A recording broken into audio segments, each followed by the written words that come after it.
Hi there. Welcome back to Buckeye Bigfoot. Now, tonight's email comes out of Alabama, where a man says he found something he wishes he just left alone.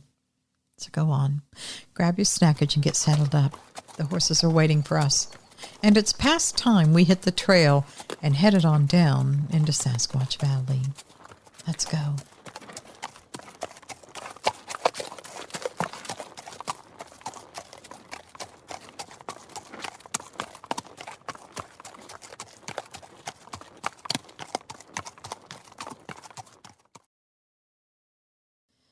I've been working timber most of my life. My daddy cut pulpwood, and his daddy before him. I guess you could say it runs in the family. I live in North Alabama, not far from the Tennessee line. These hills up here are thick with hardwoods, oak, hickory, and a whole mess of poplar. That's where I make my living. Now, this was late fall. Cool weather, leaves coming down, ground soft underfoot. I'd been hired on by a fellow to clear a patch of land that he wanted to plant pines on. It was good standing timber, most of it straight, clean trunks. I figured it would make for an easy cut. I'd been out there a couple of weeks, sun up to sundown, working my saw and hauling logs. One morning I dropped a big old red oak, and when it hit the ground, I noticed the butt end was hollow. Now that happens sometimes. Heart rot will eat the inside out, while the outside looks solid. Well, curiosity got me. I set the saw down and walked over. The trunk had split open when it fell, leaving a gap big enough for me to shine my flashlight down in. At first I thought it was just leaves and dirt packed inside. But then my light hit bones. Not just one or two either. Piles of them. Bits of broken deer antlers, rib cages, and skulls with chew marks all over them. Raccoon skulls, possum bones, and even what looked like a hog jawbone. Now, most of these had already been picked clean, and the bones had been cracked open, and the marrow was gone. Others still had a little bit of dried up and rotting meat left on them. There were a few that were whole carcasses, squirrels and rabbits mostly. Those were on top.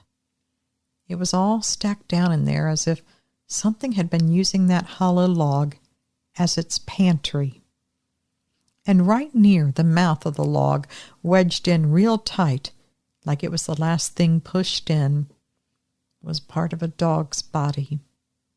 I wasn't too sure, but then I saw it.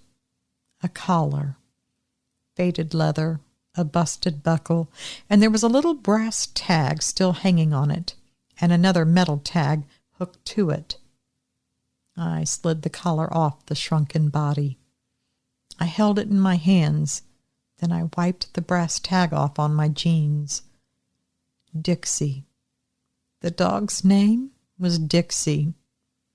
I knew it was a dog for sure because the other metal tag was a dog license. I'll be honest, that gave me a bad feeling. Now, coyotes will drag off a dog sometimes, sure, but they don't stash them in hollow logs like that. And bears, well, we don't really see many black bears around here, and the very few that do, they don't tend to stick around. I set the collar back down, and I stood there for a minute, just thinking. I remember saying out loud, shaking my head, "What the heck has been doing this?" I was still thinking on it when I suddenly realized the woods had gone very quiet. I mean, quiet. No squirrels chattering, no crows fussing, not even a breeze rustling the trees. It was just me standing there in an empty forest, pure stillness, staring at a log full of bones. I told myself to snap out of it, get back to work, quit letting my imagination run wild. I didn't have any answers, and I sure wasn't going to get any just standing there staring. So I shook myself out of it, fired up the saw again, and I went on cutting. But I'll be darned if every time I set another tree down, I didn't feel eyes staring holes right through me. But I never saw anything. Now that night, I went home dog-tired, but I couldn't sleep worth a lick. I kept seeing that hollow log in my mind, all those bones stacked so deep, and the collar. Dixie. Dixie was the dog's name. I wonder who was missing Dixie. It bothered me all night, right on through to the morning. Next day, I went back to that tract. I had to. A job was there needing doing, and I needed doing it to get the money. I got there, and the sun was just coming up. There was dew heavy on the grass. First thing I noticed, my skidder tracks from the day before were half filled with water. Normal, but right there in the middle of the mud were prints. Big ones. At first glance, I thought it was a barefoot man that had walked through there, as strange as that might sound. But these weren't a man's foot. They were longer, wider, toes spread wide like big shovels, each one pressed down deep. I laid my hand down in one of the prints, and there was still space all around it with my fingers spread. My stomach dropped. I tried to follow the tracks, and I just went only a few yards. I saw that they circled the hollow log full of bones. Then they headed off into the thicker timber. I am not ashamed to say, my saw was quiet most of that morning. I spent half the day just listening and looking, watching the woods, listening to every snap of a twig that made me jump. Now, by mid-afternoon, after I'd eaten my sandwich, I'd had a good talk with myself. Just some fella out here playing tricks, I told myself. A hunter, maybe. Maybe they're mad I'm taking some of their prime hunting land and cutting it.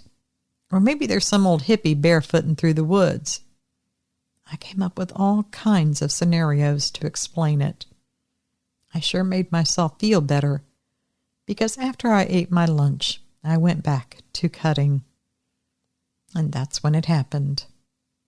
I had just dropped another oak, not 50 yards from that hollow log. As the tree hit the ground, I heard a strange sound behind me as my chainsaw kicked down into low gear. It was low, deep, like a chest-rattling grunt growl. I spun around, just sure I was going to see a bear.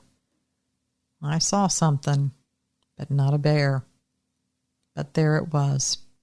It was standing half hid behind a sweet gum, and it was staring holes right through me.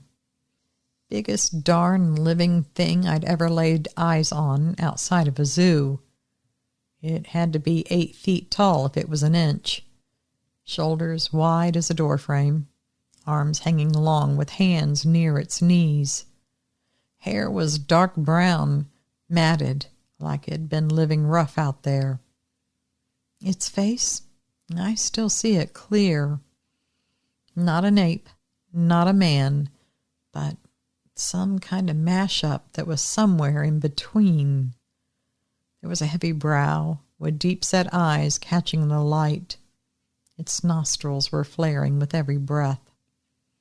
It wasn't baring its teeth or snapping like a wild animal. Even still, I knew it was mad. Mad that I was there. Mad at what I was doing. We locked eyes for maybe 5 seconds, but it might as well have been an hour. My saw was still rumbling in my hands, but I couldn't move. Then it stepped out from behind the tree. Just one step, heavy, but the ground, I swear, seemed to shiver with it. I dropped the saw. I didn't even shut it off. I just let it fall, chain spinning and all. I backed away slow, hands out like I was telling it, "I didn't mean no harm, mister." It didn't follow me, but it just stood there by the log, looking at me. Then it would look at the hollow trunk full of bones, and it was still mad. It huffed. I saw it through its nose, the nostrils flaring, and I saw the chest. I couldn't hear the huff over the chainsaw, but I saw it. In the next second, it turned and walked back into the timber. It had long strides, like it had all the time in the world, but at the same time it was telling me it was thoroughly disgusted with me and everything it had seen. I didn't finish cutting that tract. I went back and I told the landowner that he'd need to find someone else to clear it. He looked at me a little bit funny, but he asked me no questions, and I didn't care either way. I wasn't going back in there for anything.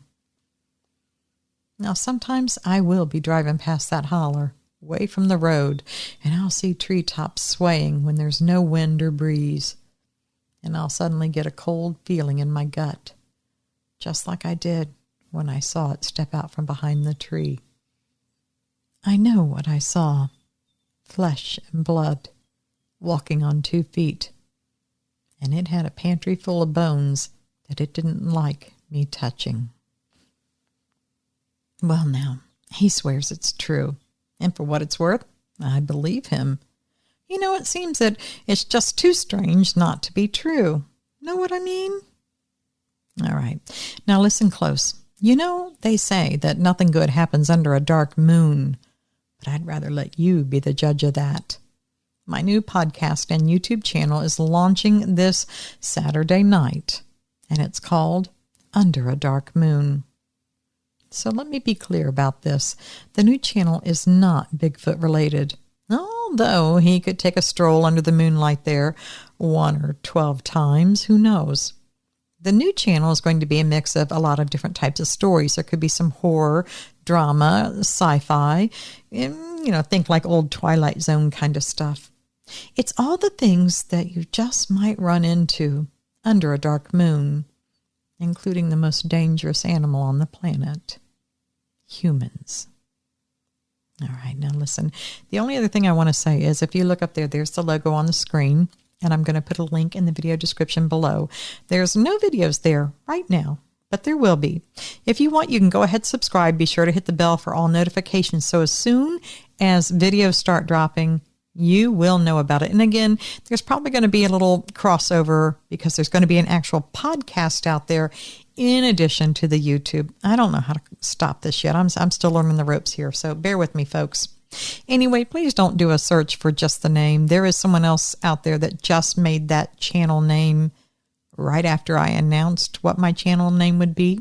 I'm sure it's 100% coincidence.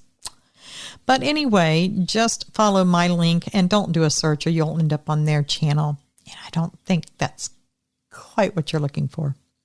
Anyway, I know there's probably 500 other things I should be including on the tail end of this video, but I have to tell you my brain is fried this week.